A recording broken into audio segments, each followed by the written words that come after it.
Hi, I'm Jody Matheson, and I'm about to take you out for a taste of your neighborhood. Today, we're at Twisted Lemon in Cayuga.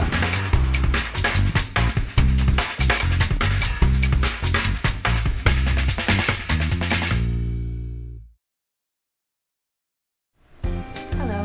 Hi, I'm here to have dinner with Chef Dan. Perfect. Your table's ready for you right over there. The one with the cameras and lights? Yes. Jody, how are you? Great, Dan. Welcome. How are you? Thanks for having me. Please Is this have where a I seat. am? Thank you. So welcome to Twisted Lemon. Welcome, gentlemen. Help yourself to the lemon pepper twist there. Thank you. Those look delicious. Well, let me ask you, Jody. So for a cocktail or a drink today, we've got Stevie J behind the bar. He makes an awesome Manhattan. Have you ever had a proper Manhattan before? I've never had anything like it. Okay.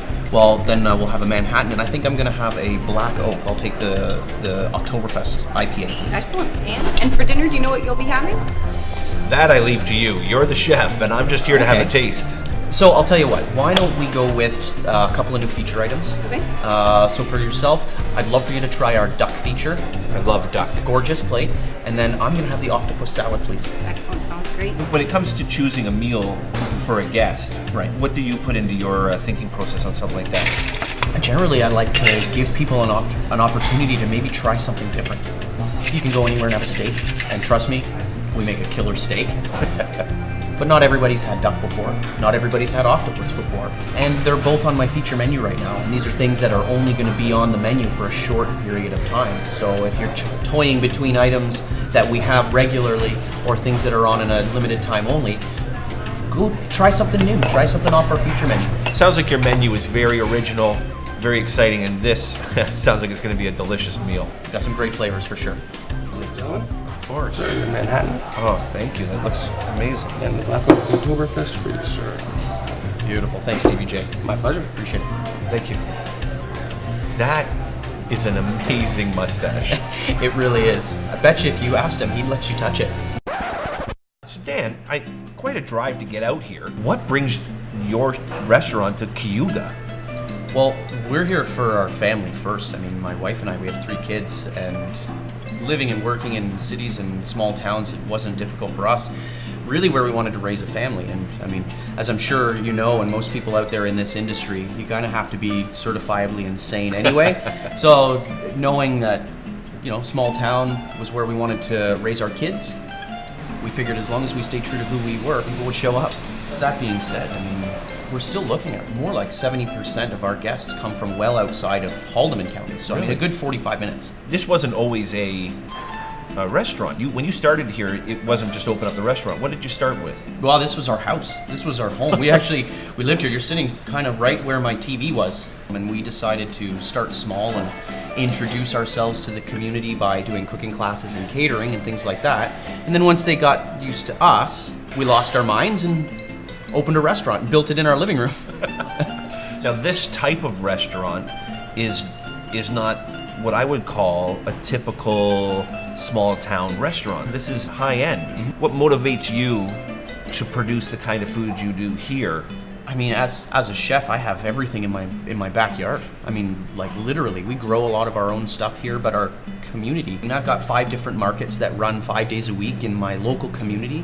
Plus, I'm at the Hamilton Farmers Market every week. So I mean, I have access to quality product literally at my fingertips all the time, and it's great. It certainly keeps me inspired. What's your process for doing food pairing? It's a collaborative effort between everybody. We all kind of get together and we start going around, and we literally just almost dump our brains out on the table and say, you know, these are some directions that we could go. What are we going to do? What's next? How are we going to push ourselves? Then we can start seeing where we can bring in some flavors and all those little pieces. It's like building a puzzle. How do you put a puzzle together? You take the box, you dump all the pieces out on the table, and now you start putting them together. What was the inspiration for the name Twisted Lemon? It's like naming a baby.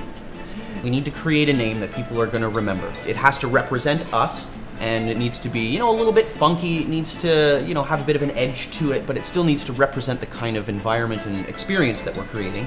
So we came up with all of these names, and you know what we did?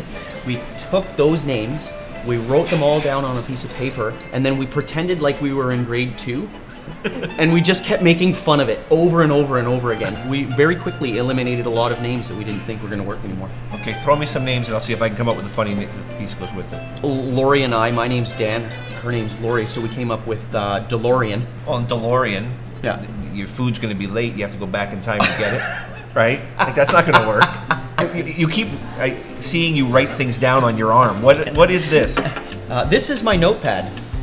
Notepad. That's right. Part of our uniform here at Twisted Lemon for any kitchen staff is you have to have a pen and a notepad on you at all times. I got to that point where I was losing my notepads, I was losing my pieces of paper, and then there was that one day that the note that I lost was an important one, and my wife and I didn't get along for a little while.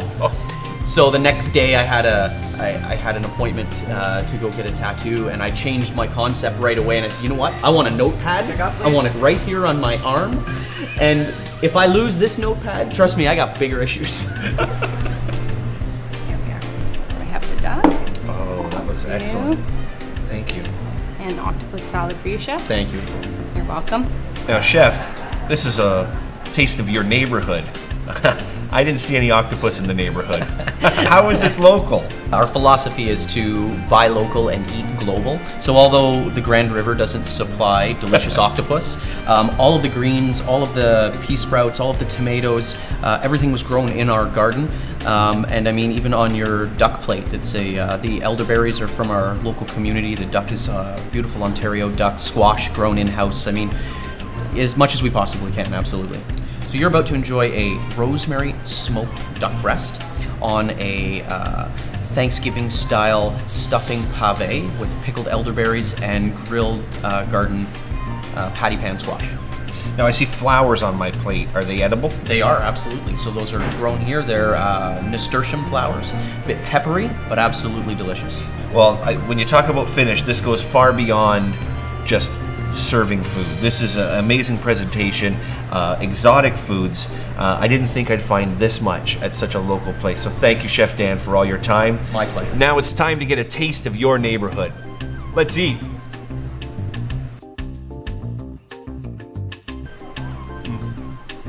This tastes just like Thanksgiving, if Thanksgiving was awesome.